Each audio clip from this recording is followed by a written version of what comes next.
को बड़ी खबर बता दें, वित्त मंत्री ओपी चौधरी का प्रियंका गांधी पर प्रहार सामने आया। प्रियंका गांधी जी, कौशल्या धाम में आपका स्वागत है, ये उन्होंने कहा है।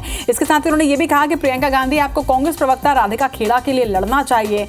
राधिका रो रो कर दुर्व्यवहार की शिकायत कर रही है। आखिर एक बहन की इज्जत से बढ़कर कौन सा मोह आड़े आया है? माता और बहनों के सम्मान की कांग्रेसी जुमलेबाजी नहीं चलेगी। तो अब एक और प्रतिक्रिया यहाँ पर सामने आ चुकी है राधिका खेड़ा के एक और पोस्ट पर। जिस तरह से पहले अरुण साव ने और अब वित्त मंत्री ओपी चौधरी ने यहाँ पर बयान दिया है, ये भी आपको सुनवाते हैं। ये ट्वीट, आप माफ कीजिएगा, बयान नहीं आया है बल्कि एक ट्वीट सामने आया है जिसमें उन्होंने साफ तौर पर लिखा है कि लड़की हूं, लड़ सकती हूं का नारा लगाने वाली श्रीमती प्रियंका गांधी जी, आपका माता कौशल्या के धाम छत्तीसगढ़ में स्वागत है। इसके साथ ही उन्होंने लिखा है कि आपको यहां सबसे पहले अपनी ही पार्टी की राष्ट्रीय प्रवक्ता बहन राधिका खेड़ा के लिए लड़ाई लड़नी चाहिए। वो रो रो कर अपने साथ हुए दुर्व्यवहार की शिकायत कर रही हैं, कहीं कोई सुनवाई नहीं हो रही। आखिर एक बहन की इज्जत से बढ़कर कौन सा मोह आड़े आ रहा है? तो मोह की बात जिस तरह से राधिका खेड़ा ने अपने पोस्ट में की थी, उसी लाइन पर एक तंज कसते हुए यहां पर सवाल उठाया है वित्त मंत्री ओपी चौधरी ने कि आखिर कौन सा मोह आड़े आ रहा है? एक बहन की इज्जत से ज्यादा प्यारा आखिर कौन सा मोह है? यह सवाल उन्होंने किया है।